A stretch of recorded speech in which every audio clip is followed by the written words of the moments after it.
never been done before. We the people tell the government what to do. It doesn't tell us. We the people are the driver. The government is the car. And we decide where it should go and by what route to do. We the people are free. And I hope we have once again reminded people that man is not free unless government is limited.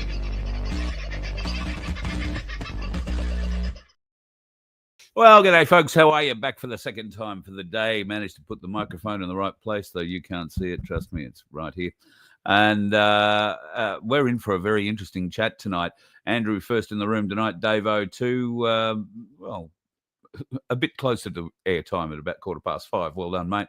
Hello, Donna. Nice to have you in. What the Aussie Sue, of course. Don't forget to like, share, and subscribe. I got it out before she said it. Oh, look, she said it. But yeah, please do remember to like, share, and subscribe, folks. Get this show out. It's going to be a killer tonight. We're going to talk all about the great taking. And if you're unaware of what the great taking is, I have one of the best brains in the business from Freedom Financial Solutions to help us out with it. Now, last time we spoke with her, she was in Bali. She was seeking something out of the forest, and I'm sure she found it because now she's surfing her way through other forests covered in snow this time round. G'day, Cass. How are you? Hello, how are you? Very good, very good. I'm pleased to see you're not in bandages or anything. No, I am looking a bit rough. Like I've just had a whole day on the ski slopes, zooming down the mountains. So I'm pretty red and sunburnt and windburnt. And but here we are. My dedication to the cause. I will even take time out of my ski holiday to have a chat. And did you take up the challenge from the kids? I mean, were you able to keep up? Nah, they're way faster than me.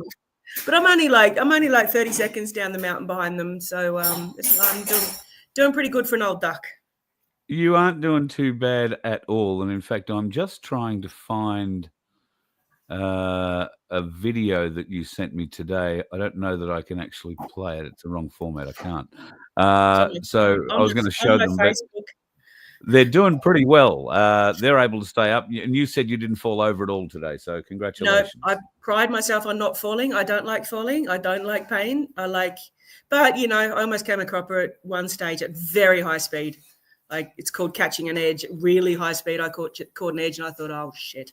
Because at that speed, my hips, my legs, my knees, non-existent after that. The knees are a bit of a worry because one of the photos that you posted from Bali, and then I noticed reposted today, showing your hyperextended knee. So you've got to be a bit careful doing things like that in the snow. Yeah, that's a yoga injury, believe it or not. So anyway, I'll work on that. Anyway, good. Right. So we're here tonight to talk about some more serious stuff. So I guess we better get on to it. So I've heard of the Great Recession. I've heard of the Great War. I've heard of the Great Reset. Now there is the Great Taking. I'm pretty much across the others. What is the Great Taking? So it's based on a book, and I've watched the podcast. I haven't read the whole book. I will admit that. It's a very difficult book to read in terms of its technical detail. But I have watched podcasts and summarized it and looked at it in lots of different ways. And I struggled to know how I would explain it because very, very technical concepts. So what I did is I ran it through a little friend of mine called ChatGPT, which I know some people shudder at and hate, but it really gave me a good scenario that I wanted to pitch tonight. So I'm just going to have a look at what it gave me. It's called The Day It Happens. I could explain all the technical concepts and details, but I think to get a picture, let's look at the day it happens, and then we'll come back to talk about how it happened. So the trigger will be something that I have been saying for quite some time. The world economy crashes. And maybe it's a debt crisis, a stock market collapse, banking meltdown, a bit of everything, another war breaking out. That's when I always thought it was going to happen, when all the wars start breaking out. I go, here we go. But for some reason, it doesn't happen. They keep delaying it. But anyone in my position, and a lot of experts around the world, Jim Rickards, Robert Kiyosaki, a whole host of them, are basically saying there is no choice. We are beyond the point of no return. The debt in the world And I always question as an accountant, if we owe debt, who to? It must be the aliens, because the debt in the world is higher and higher and higher. But if we owe debt, who do we owe it to? But the debt is so high. The stock market is so high for just reasons that do not make any sense. We see so many things coming that it's inevitable. The world economy crashing, a Great Depression 2.0 is inevitable. It's just a matter of when. So back to the day it happens. So there's a trigger, something happens. And unfortunately, when these things happen, stock market crashes, etc., they happen so quick, space of half a day, everything can fall apart and it's too late. By the time the trigger happens, it's too late. Then what we see will be the government announcing, this is all based on the idea of the book. The government will announce that, oh no, the sky is falling. We need to stabilise the financial system to prevent a total collapse. So we've seen this before. When the aeroplanes hit the Twin Towers, I was only in my 20s. And as soon as I looked at that on the TV, I went, oh my God, I've got to buy some stocks. I've got to buy some shares. I knew everything was going to collapse. And what they did, when a collapse happened, they froze the share market. I can't remember how long. It was at least a few days, so nobody could trade. So when these things happen, and we see it also when companies start to fail, or a managed fund or a super fund that's been happening in Australia, a super fund fails, they freeze all trading. So when this happens, it's too late. They freeze all the trading, and then the government says, hey, let's stabilise the financial system. Government steps in. Big brother takes over. Love, love, love. Aren't we happy? Are we happy, Big Daddy? Big Daddy stepping in. Bank accounts get frozen. You wake up to find that you just can't withdraw your money. I mean, we're already finding out we can't withdraw our money. The bank says, oh, I'm sorry, your deposits are frozen and you'll get your money back eventually after the system has settled. Investments. So we've all known for a while about the bank accounts being seized. It's happened in so many other countries. But the book takes it a step further. Your investments get seized. So your retirement fund, your superannuation account, your bonds. The book goes even further to talk about your housing, and that they're saying the book is saying that the housing market is what we call now securitized. So it's no longer that you own that house. It's all on a big ledger and securitized. So the way the book is painting it out is that there's a certain level of government, the elite, or even above the government, that have set it all up so that when this happens, it's not only your bank accounts, your super, your stocks, your bonds, it's even now your house. Wow. And that could be done by the banks calling in a mortgage, or the banks raising interest rates to a level that you just can't pay your debt, so you have to hand over the keys to your house. And that's why it's called the great taking. It's taking all of the assets of all of us and putting them in the hands of a very small group of elite people. It goes further on. Even then, its businesses will start failing because they can't get their loans anymore. They shut down. People lose jobs. It's a Great Depression 2.0. People can't pay rent. They can't buy essentials. Protests erupt. Anarchy. And we don't see it in Australia much the way they see it in America, where just anarchy, protests take over the streets. People smash into the shops and steal things. But anyway, so then where we end up with all of that, according to the book, is we enter a new normal. Most of the wealth and property ends up in the hands of the major corporations and certain families in the world. Ordinary people end up owning nothing, renting everything. Including your homes, your cars, your equipment. So, I mean, I don't know who knows the saying, you will, you will own nothing and you will be happy. That actually was a slogan for the, what was it called, Carl? The New World Order. This is not conspiracy. They ran an advertising campaign. You will... you will own nothing and you will own nothing and be happy. Yeah. Yeah, that was the 2030 agenda, Agenda 21, which they've now made Agenda 2030. That was their slogan. You will own nothing and be happy. sure. Yep. I'm happy to hand over all my assets to somebody and be happy. Anyway, so Yeah. that's what this book, The Great Taking, is all about, is that over the last 50 years, probably even a bit longer, they have slowly and very subtly chipped away at all the laws and the legislations and changed everything so that we own nothing. We think we own our property, but it's just it's not even a piece of paper anymore. It's on a digital register. We all know that. We don't even own have the piece of paper anymore. So it's all on a digital register. Do we really own it? According to the book, The Great Taking, we don't own even our own properties. Yeah. In fact, even down to your personal goods and chattels. Like if you've got a watch or you've got a necklace that's, been handed down, an heirloom, if you like, and been handed down through your family, you don't own that. And in The Great Taking, is there any credit given for what they take? Yeah, of course. They'll take your bank deposits and say, we're just freezing them for now. You can have them back at some stage. We do have the legislation. At that point, when they freeze that, the difference between your bank deposits and my bank deposits is very different. But that puts everybody, other than whatever available cash, I suppose, they have on hand, that puts everybody on a level playing field, yes? Well, we don't know what they'll do. So, for example, one is Cyprus. They woke up and they just took, can't recall exactly, it's in one of my other speeches, they took anyone who had more than 200,000 in the bank, they only took the bit above that. Or no, I think they just took 10% of everybody's bank account. I can't quite remember, but basically they could decide whichever way they want to do it. We have got this loose in Australia, a $200,000 government guarantee, where if the bank fails, the government guarantees 200,000. But that is so ancient, that legislation now. I think it's been superseded because we've got a legislation, I can't remember the name of it, we call it the Bail-in Act. I can't remember the really long title of it anymore. But the Bail-in Act enables the banks and the government to turn your savings in the bank into shares in the bank instead. So your bank deposit is no longer a bank deposit. It's a loan to the bank.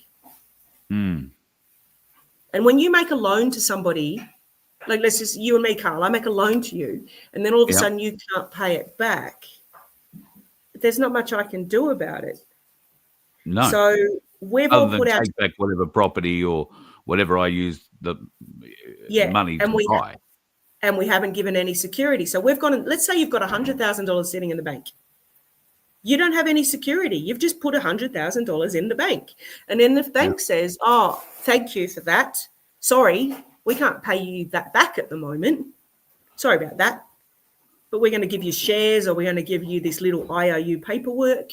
And you just have to go, oh, just like any time somebody borrows money and they say, I can't pay it back, what are you going to do?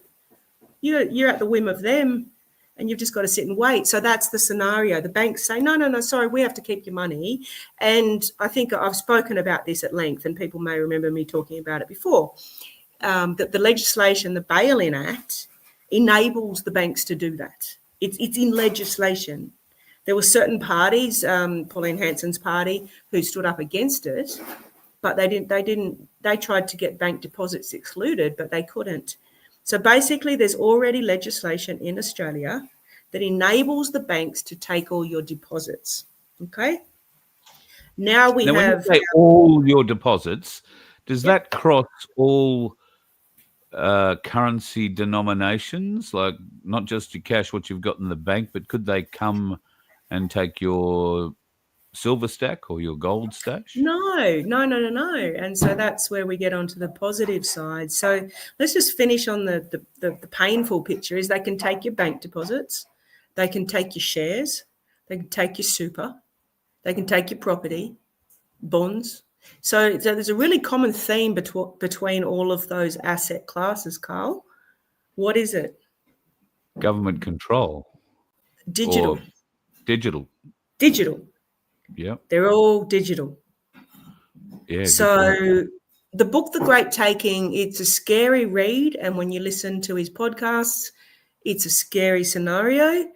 But he does say one of the only ways, or some of the only ways out of this is to, let's go through the I guess let's look at the positive now. So he strongly suggests everyone gets out of debt. And yeah, Peg's Place just posted debt-free life is easier. Absolutely. Get out of debt. Because if you own a property, but you have a mortgage, your property is on all of their registers secured by that mortgage. You are at the whim of whatever the bank who holds the mortgage decides to do. And the legislation and all the laws that they've been slowly changing over all of the years is giving them more and more power and more control. I would challenge anyone that the 200-page mortgage document that you signed when you took on your mortgage, did you read all of that? Do you understand every paragraph? Wow. I mean, I was a mortgage broker. I think I still am a mortgage broker.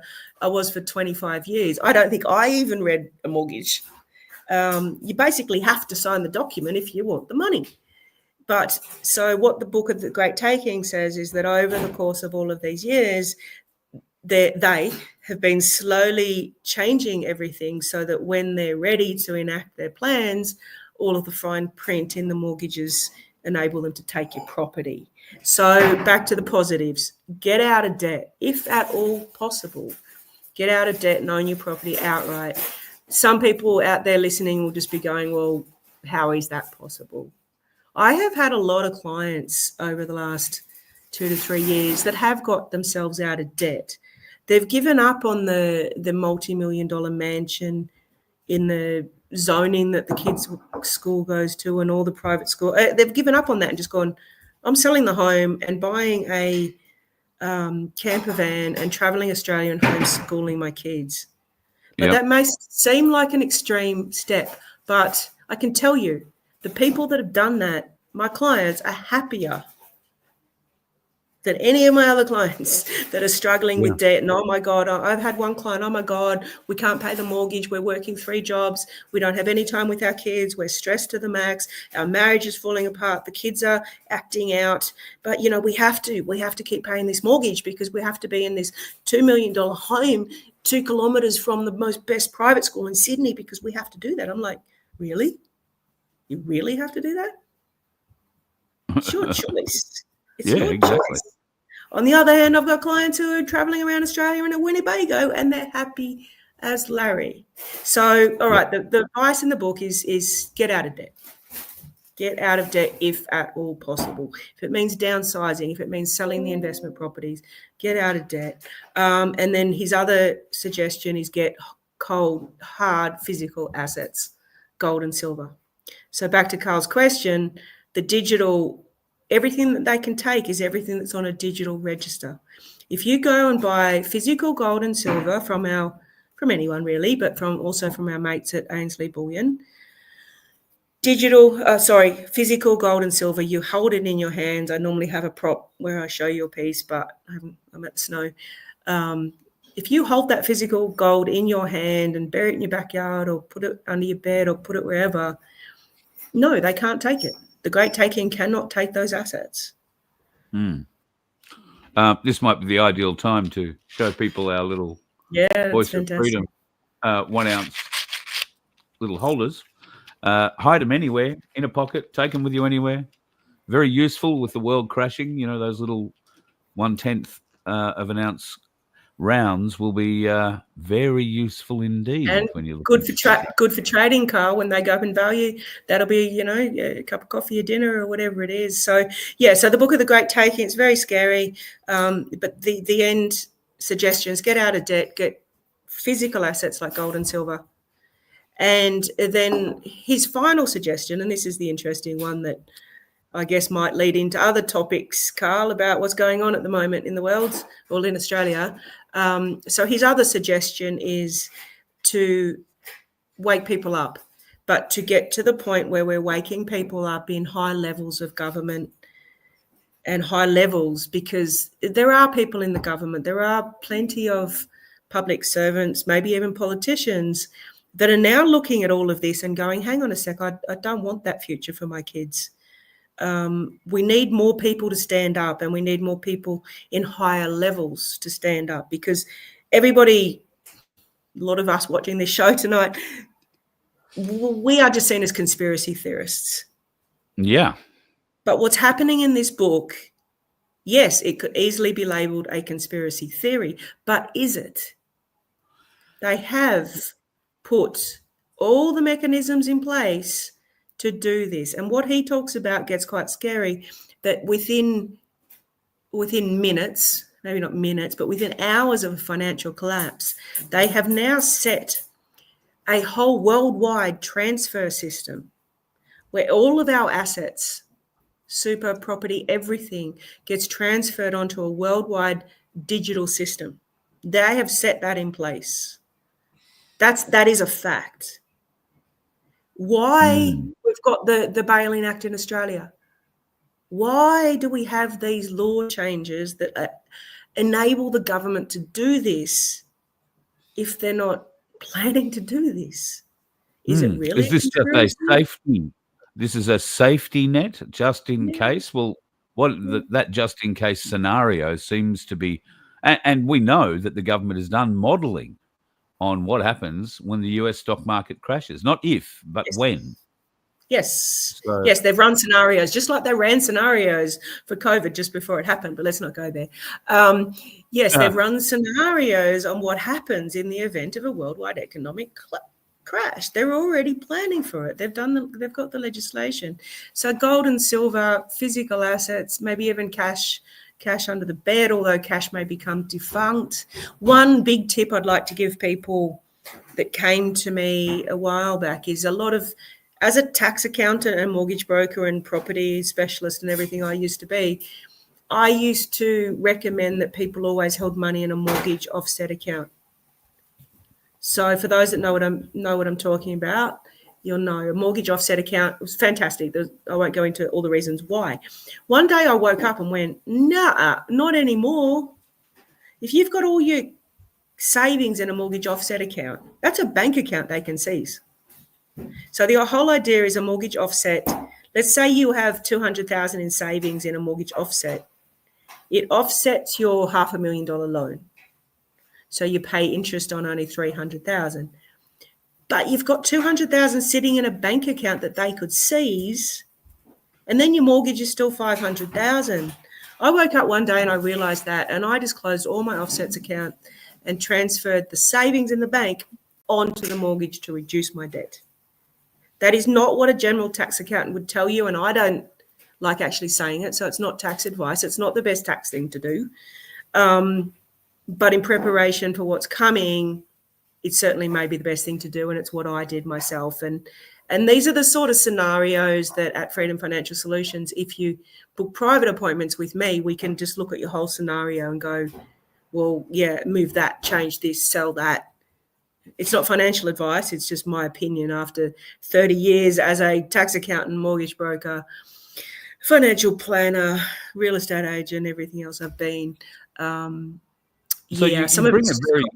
you bring a 40,000 foot view to most of those problems in those areas, and that's where I think people, where others may be constrained by licenses and agreements and associated other things. You don't have any of that anymore. You're unconstrained in that way and can speak openly, and the advice that you give is just opinion. It isn't advice as such. So I think people. I was trying to explain that to someone else the other day, Carl, and they were mind blown. So whilst you're a financial planner, you can't tell the truth about what's really going on. You have to stick with whatever your dealer group tells you have to do. Now, I was a financial planner for 25 years. I handed back my license, said no, thank you. Now I can say whatever I want. As a financial planner, if I said what I'm saying now, I could lose my license, I could get fined, I could get prosecuted. But me as an individual person without the license means I can say whatever I want. Did you know, Carl, I don't know if you know this, but they were actually trying, the government, when I say they were trying to bring in a law that influencers, I don't call myself an influencer, but they were trying to say that people like me and some other people in Australia that have a bit of a profile in financial matters, if we say things, they were trying to introduce a legislation to be able to prosecute and fine us for expressing our opinion. Never got anywhere, thank God, but, who knows what's coming. But, yeah, because I'm not a financial planner, I can say all these things. It's not financial advice, it's just my opinion. People are talking about crypto. In the great taking, I would have thought crypto would be first thing on the list and one of the easier things for them to take. Wouldn't that be right? Yeah, look, I'm not a big fan of crypto. Having said that, I do invest in crypto. I let my kids, my adult kids, manage that because it's way beyond me. I don't understand it, really don't understand it. But for fear of missing out, I've got some in crypto. But yeah, I believe crypto is a big setup. I actually believe, conspiracy alert, red flag, I believe crypto is a massive big setup. And everyone's going to pile their money into it. And then when the day this happens, it's all gone. Yes. Well, that's the messaging that they're giving. When the world collapses, you'll have to have a cryptocurrency. That is a control on your funds that the government or whoever will have control over. There won't be cash to fall back on. There might be, depending on the nature of that crash that you were talking about, that instigating event earlier, there might be cash. But do you think that cash will actually hang out for very long in that sort of a scenario? No, not for long at all. But I really do suggest everybody have some cash on hand, because in the intermediate period where everything is falling apart and maybe you need petrol in your car or groceries, maybe, who knows, for the first 3 to 6 months, cash will be a tool to have because everyone's accounts are locked. So now you've got cash. So I was in a scenario not so long ago where the whole power was out, not power, FPOST, internet, everything was out. This was a really strange period of time. And yeah, if you didn't have cash, you couldn't get petrol in your car. So people were stranded. So have some cash, carry some cash, but don't have too much. I sort of say, 1 month's living expenses in cash.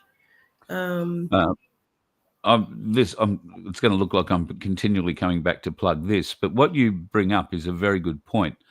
At the moment, while I can open this and say, oh, gee, isn't that pretty? And there's 10 little 1/10ths there. Most people do not understand the value with one of those rounds. And they don't know how to compare that to any note or coin that they might have in their wallet or purse. So in that interim period where people are trying to figure out how is this, this thing here that looks like it falls out of the box, but it looks, similar in size to a 5-cent piece, feels a bit different. How is somebody going to say, oh, that's only worth 5 cents, when in fact it's right at the moment worth closer to about $8 or $9? So, well, at the moment, while the internet everything's fine on the internet, that is valued. Like, I think the value changes every 5 minutes. Every 5 minutes, you get a reset of what the silver and gold is worth. So it's always there. You can look that up at any given time. And maybe just going a little bit esoteric is that the Bible even has a measure of what gold and silver is worth.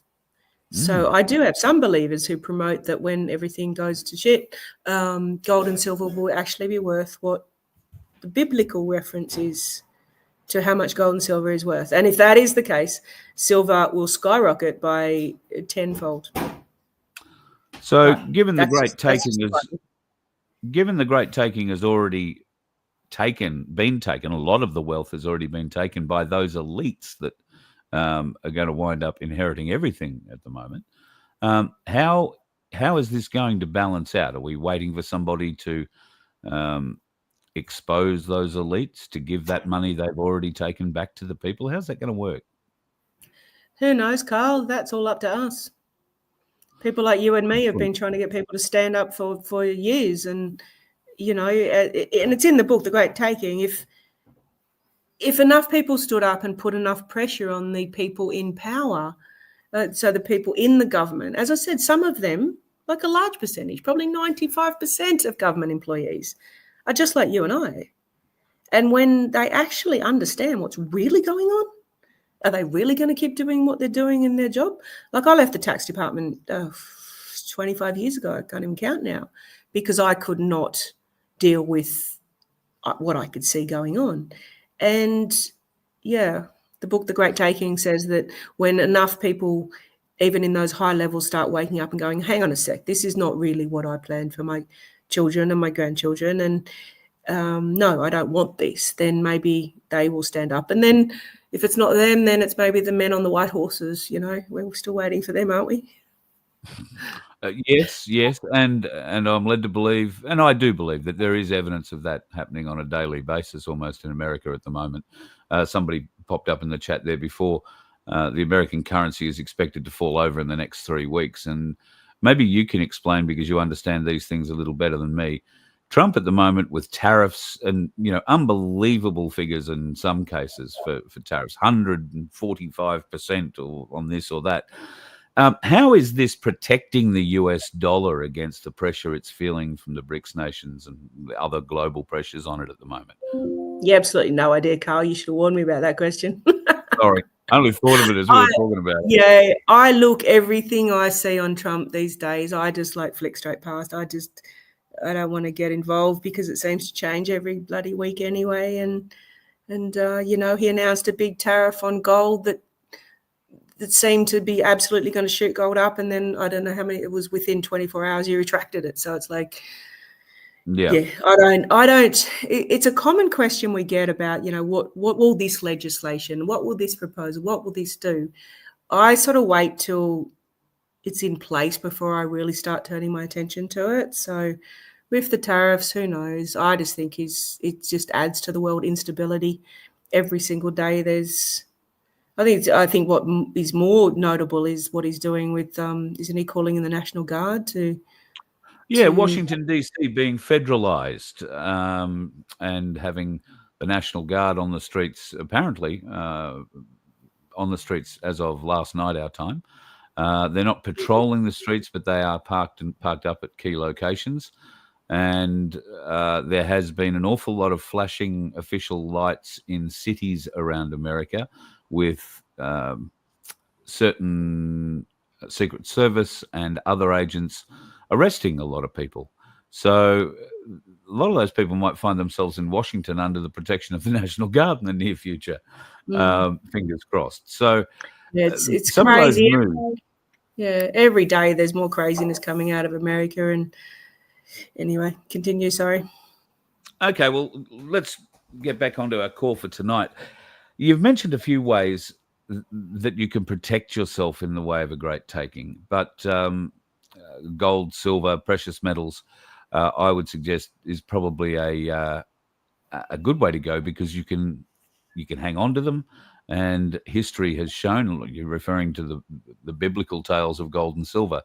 History has shown that it is always valuable. It always goes up. So how then do people protect themselves from the likes of the government, when we know that not every bullion sale is written down, notarized, and tracked? There is a threshold, but even if you fall under that $5,000 threshold, names are still being taken. Stock lists are being calculated. Pluses and minuses are being added to the books. The government could find out how much gold or silver you happen to have, couldn't they? Yeah, look, we've talked about this before, and really, us people are small fry. If the government wanted to go after the gold and silver reserves in Australia, they would go straight to the Perth Mint and seize all of that, and even to the gold dealers, and seize their stocks if they possibly could. I don't think they'd have the legislation for that. Would they go to the mines? Yeah, and they could go to the mines, straight to the mines as well, and seize all their gold on hand. When it comes to seizing gold from little individuals like us, so I'll go back to the history in America. There's only been one time that I'm aware of in the history that the government apparently seized gold and silver, and that was way back in the 1930s or 40s in America. People say they seized it. They actually didn't. The government issued a writ to say, hey, everybody bring your gold and silver back. We want it. We're seizing it. And all the compliant people, okay, Mr. Big Brother, sure. And they turned up with their gold and silver. All of the farmers out west with their guns, they went, yeah, no, make me. So I think the same situation would apply in Australia. They simply would not have the resources to come and knock on everybody's door and go, hey, we've got a receipt here saying that you bought some gold and silver. We want it. And then even if they did, what would you do? I mean, everybody knows I'm getting Alzheimer's. Like, everyone will tell you that. I forgot where I put it. Exactly. I gave it Where to did someone. that I lent it to my long lost cousin that's disappeared to Greece. They've got no way of enforcing it. We took it to the beach one day and I don't know, got lost in the sand. Yeah, and what are they going to do if they can't prove anything? So we are small fry. I still honestly believe the safest investment you can hold at the moment is a gold and silver bullions in your own hands, in your backyard, in your vault, wherever you want to put it. Some people are not comfortable with that, so then we go, okay, Ainsley Bullion's vault or a private vault. So it is in a very secure location. Some of those having full insurance. So it's really up to, how safe you feel about having it. Some people are happy to carry it around with them. Other people want it in a safety security facility. I would caution people at the moment, if you are a bit of a collector of coins, you might be interested in one that is going around at the moment. It is the 2025 Great Britain George Orwell 1 ounce silver proof coin. This is what it looks like. I mean, wow, it even is that a legitimate coin, Carl, or not? Well, yeah, that's been sent to me by a collector. So issued I'm by gathering APMEX, APMEX. Never heard of it. It's a UK thing by the look of it, but I will if you're that keen, Cass, I will forward the entire thing to you right now. Yeah, that looks really interesting. You can glean from it what you will. But I just found it quite interesting that it's the all-seeing eye. We're missing the pyramid, but the all-seeing eye, and Big Brother is watching you on the eye, like on the iris. Wow. Pretty wild. All right, so Carl, just quickly back to the book, The Great Taking, because that's what we're here to chat about. There are some positives to the book. Like, it's quite scary, it's quite alarming, it's quite frightening. But one of the positives I see is that it is waking people up, whether at a high level or even through conversations like this, where people on this chat listening to what we're saying, just raises their financial awareness. Because so many people just go through life thinking, oh, no, money's not my thing. I don't want to know. It's too hard. I just go to work, earn my paycheck, spend it, don't want to think about it. I think the positive thing coming out of everything that's happening at the moment is that more and more people, and all of our clients, our Freedom Financial Solutions clients, more and more of them are waking up and taking an active interest in their financial position and wanting to look at, okay, well, should I have these investment properties? Should I have this debt? Should I have my super on the online systems that can crash? Should I put it into self-manage where I can look after it myself? Should I buy the gold and silver? Should I get, buy an acreage? I have so many clients buying acreages and growing food. It is more and more people are starting to look outside the system. Outside the system. We've all been plugged in for our whole life to this system. Get up, get a job, go to school, learn, get good grades, get a job, earn some money, buy a house, get a mortgage, have some kids, slave over debt for the rest of your life, retire when you're 65, live only another 5 years because you're so stressed and you have a heart attack, and then you're dead. So many of us are plugged into that, or maybe not the people watching tonight, but so many of society are plugged into that. And the more and more we talk about this, the books like The Great Taking, the more information there is out there, the more people just sort of wake up and go, yeah, no, that's not for me. I don't want to do this. Yeah. So we're not telling people to panic. What we are telling people to do is be practical. Absolutely. As you know, I guess has been the message now for 4 or 5 years, if you've only just caught on to what's going on. And being practical, I think, still includes keeping enough food to keep you and those close to you alive for a month or so, don't you think? Yeah, absolutely. Food. And that's why a lot of our clients wanting to look at buying small farms, either together or as a group or on their own, and start planning food. As a lot of people know, I tried that, didn't quite work, but I haven't given up hope. I think there's still ways we can do that. Yep. We've got to come together, and that's the whole point. And he covers that in the book as well. The sort of only way out of this is communities coming together and supporting each other and saying to Big Brother, no, sorry, we're not doing that. And that's the key. We have to stand up and say enough is enough, which sort of leads me to your thoughts on the protest that's being stood up for the 31st of August. Do you know anything about it? Yeah, well, I've seen all the posts and what you've shared and other people have shared. And to me, it's just a disappointment. It's like the only way out of the situation we're in is to come together. And every single time there's any sort of event, there's someone's hijacked it and someone did this and these people aren't supporting it. And look, I'm not going to go into who's right and wrong. I don't know. Who knows? Who knows? Yeah. Who knows? The government, they've infiltrated. There's some people doing this and that, but I don't know. Who knows? It's just a real disappointment because until we come together, like, we're not getting anywhere.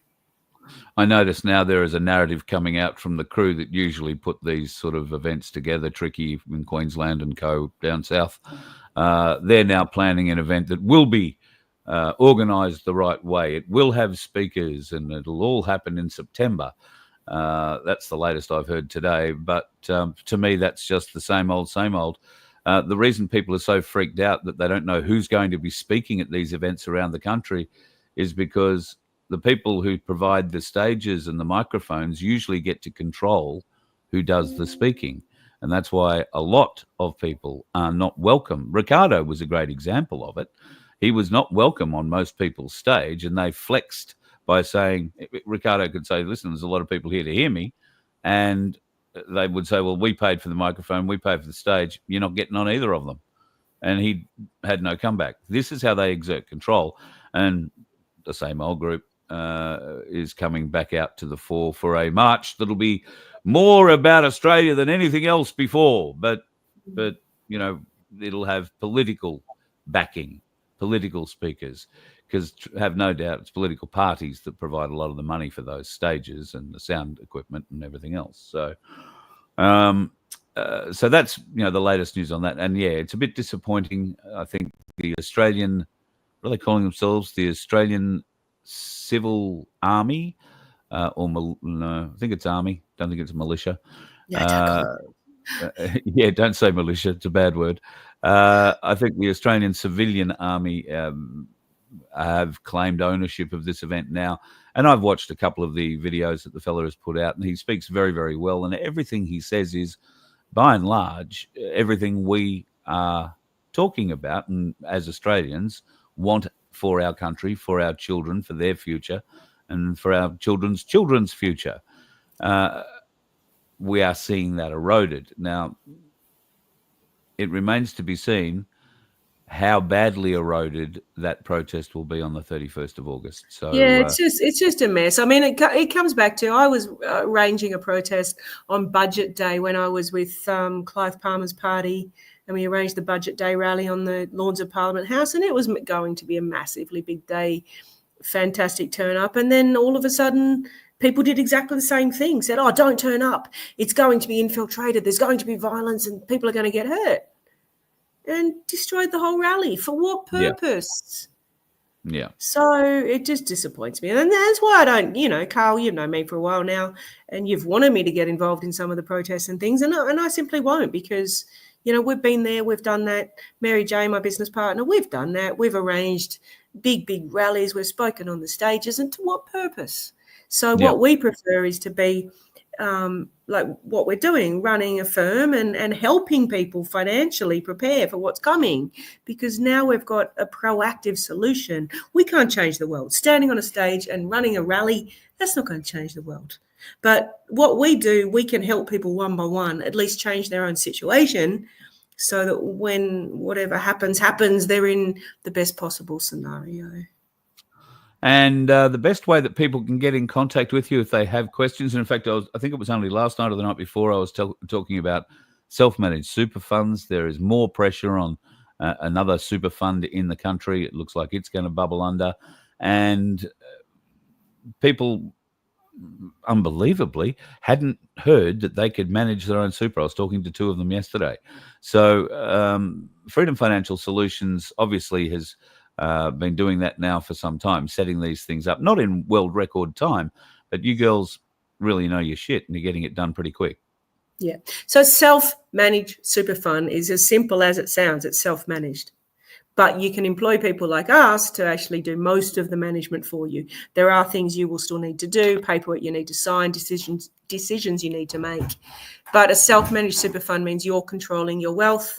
So you can get it out of what I call the online systems and into your own bank account and into your own gold and silver in your own hands, buried under your bed, in a vault, wherever you want it. And yeah, that's your money, your superannuation. People think, oh, well, it's in the future, it's when I'm 65, whatever. No, that superannuation balance that sits there on your online account is your money. And you can get it out into self-managed super fund and control it. And that's what Mary Jane and I and Freedom Financial Solutions do. But Freedom Financial Solutions only been around for a few years. I can't remember the start date, but I have been around for way too long. I shouldn't say that, touch wood. I have been in the self-managed super fund space for 30 years. And I know that because my eldest son is 27. And yeah, I started doing SMSF advice when he was still in my tummy. So it's been around for a very, very long time. I've been involved in it for a very, very long time. It's the best thing since sliced bread is what I always say. But I'm not just here about plugging myself. This is just a way you can control your money and get it out of the system before whatever.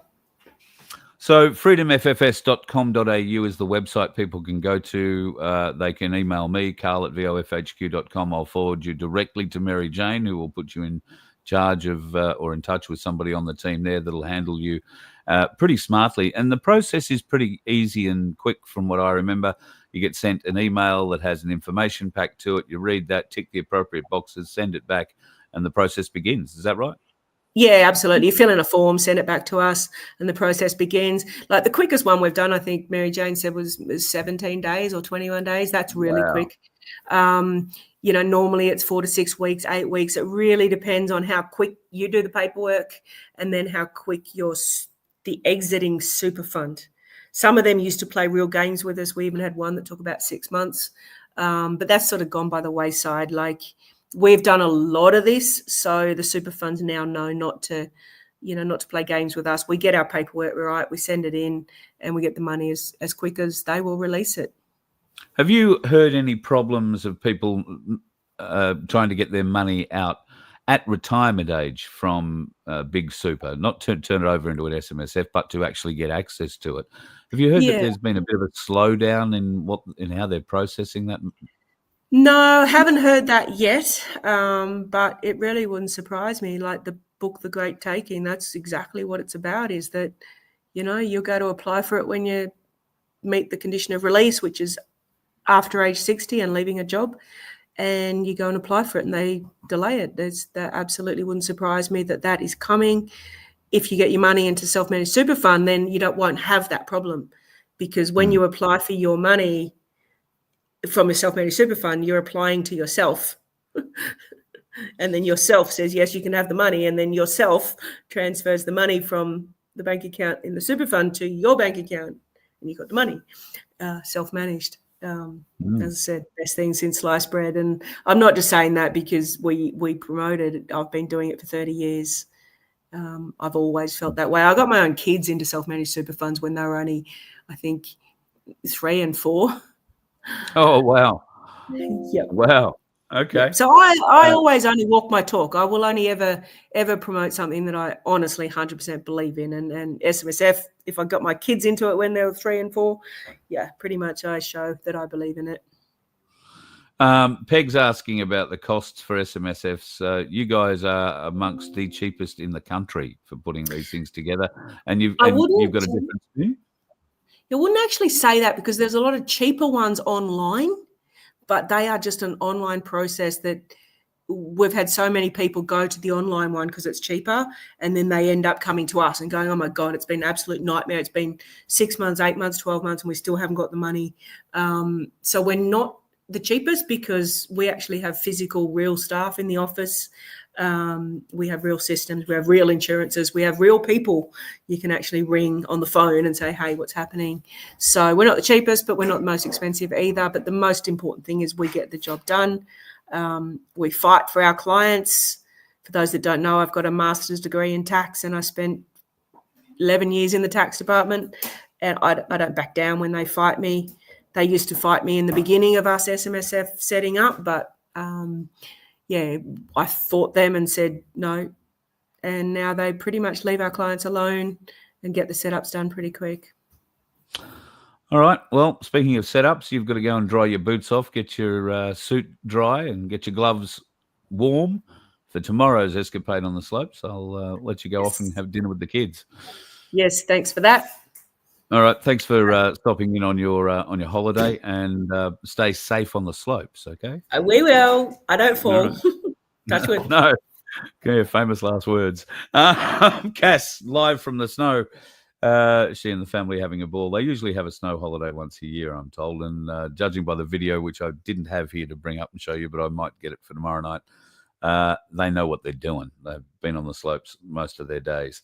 Just having a bit of a look here through your chats. Thanks to everybody for participating, but particularly Angelina. Thank you. I haven't had a super sticker in a while, so I really appreciate it. And I haven't seen your name popping up in the chat in a little while, so I do hope you're all right. And life, the universe, and everything is progressing along well for you, and you're not carrying on too wildly. Spaz is counting. What we have 160, 182. It says on my one channel here. If I have a look on the others, look, no point in adding it up. We are attracting a few more subs, which is lovely. And if you feel you've learned something tonight, folks, then please like the show and subscribe, because we can do with all the help we can get. We've cracked through that 11,000 barrier. Finally, took forever, but finally we did get through it. And thanks to you and you and you, we will continue to get through it. It's very easy to do. Like and subscribe on the YouTube channel. And if you can't find our main YouTube channel to do it on, youtube.com/the @VOF, and like that channel, subscribe to that channel, and you'd be really helping us out, as you would be if you want to get yourself into our gold lot. Well, it's not gold yet. It's still just $750. For $2 a ticket, you get the chance at picking up $750, and you can do that at merch.vofhq.com, and you can see it ticking along at the bottom there. You'll find the Sanctuary 750 button at the top of that screen. Jump on that if you would. Let me see. How close are we? We've got to be pretty close to the end of draw number 4. 100 tickets. There you go. We are 100 tickets off it. 647. So 103 tickets off it. And if you can help out, go to merch.vofhq.com, get yourself a chance to win $750. Clean up draw number 4, and then draw number 5 will commence, where we will not only be giving you the chance at $750 in cold hard cash, we will give you some even colder and very much harder real gold bullion, a whole gram of it. I know it doesn't sound like much, but look at the price of gold at the moment, and silver. Silver today, just out of interest, has been bobbing around a little bit up, a little bit down. Started the day around $58. It is now just under $59. keep watching this space. There was a bit of movement in gold in the last couple of days. It's now cooled off a little bit, back to $5,129.26. But watch this space. If you are in the market, I've got to tell you, there isn't a better time to buy. Well, I suppose if it was cheaper, it'd be a better time, but I don't think it's going to go too much cheaper. There is a school of thought that it is going to drop the price of silver and the price of gold, but silver more significantly will drop in the next week or two, before the end of August, at any rate, before it kicks again in September. Now, if that rings true, it sort of chimes in with the other information that you saw a bit of there tonight. Somebody in the chat mentioned that the US dollar is expected to crash and die sometime in the next 3 weeks. So silver and the US dollar are going to be inextricably interlinked, I think, in the very near future. We shall see. Could be very, very wrong. Here is a bit of interesting news just before we head off tonight. The George Floyd statue at the Smithsonian Institute has been dismantled and put into storage. Oh, well, maybe the woke era is definitely departing. As I mentioned in last night's show, Howard Stern looks like he isn't going to be renewed in his Sirius Radio or Sirius XM Radio, XL Radio, whatever it is, satellite radio network. And really, he was their only big star. They do have some other channels, music channels and that sort of thing, dedicated 80s channels, and it's nothing spectacular. People paid that fee so that they had access to Howard Stern's outrageousness, I guess is the best way to describe that. Interesting to note that our very own Carl Sandilands has famously built his own career, stylized somewhat on that very bloke. So if Howard Stern can fall over and not get a radio contract, I wonder whether or not the Australian Radio Network, who are currently paying Jackie O and Kyle Sandilands in the realm of $200 million for 10 years, I wonder if they're going to be able to back out of that and pay them out, because you can be guaranteed there'll be a lot of money swapping hands. That's not going to be the case with Howard Stern, because he came to the end of the contract, and by the looks of it, the satellite radio network has decided not to bother renegotiating. No, I don't think we're going to bother renewing that. Good luck to them. Melania Trump is threatening to sue Hunter Biden too for $1 billion, or in fact, more than $1 billion. Why? Well, Hunter repeated the claims that Jeffrey Epstein introduced Melania to Donald Trump. And that is apparently a dreadful lie and something she will not tolerate in any way, shape, or form. Neither will Donald himself. So very real papers have been served on Hunter Biden. Demands like making a retraction, making a full apology, and probably having to pay something. However, if he doesn't do any of that, then they will go to court. And she is demanding over $1 billion in compensation because his lies have been spread now through the leftist media, the leftist social media, and then, of course, everybody in the social media channels have shared it if it's their kind of bent to share. So it's caused irreparable damage to Melania Trump, who I'm sure was planning to extract something from all of us at some stage. She would win that case, hands down. So we'll see what happens with Hunter Biden in the near future. We do see an awful lot of strange and funny things while we're wandering around our newly multicultural cities. Hardly newly multicultural. There is this whole hoo-ha going on at the moment about the immigration levels coming into the country. We showed you last night how in Victoria they're handing out $2.4 million grants to specifically Indian cultural groups to build cultural centres in 3 or 4 different areas of Melbourne, while also refusing to allow a Hindu group to build a cultural centre of their own right in the areas where these other cultural centres are going to be. Why? Well, because the government wasn't supplying the money for that one. Therefore, they have no control over it. These sorts of little things continue around the country. And we have to make adjustments, we're told, always making adjustments. Here's one of the adjustments people have got to make in the toilets. Now, there was a time where I would have laughed my ass off at that, but I went to school with a couple of guys who came off an island somewhere in Indonesia, and it took us 3 months to figure out why there were footprints on the toilet seats at the boarding school. Yes, a lot of us weren't smart, but at least none of us were driving at the time. We were just dickheads at school. Have yourself a nice night, folks. We'll talk again tomorrow. You let one ant stand up to us, then they all might stand up. Those puny little ants outnumber us 100 to 1. And if they ever figure that out, there goes our way of life. It's not about food. It's about keeping those ants in line. That's why we're going back. Does anybody else want to stay? Let's rock!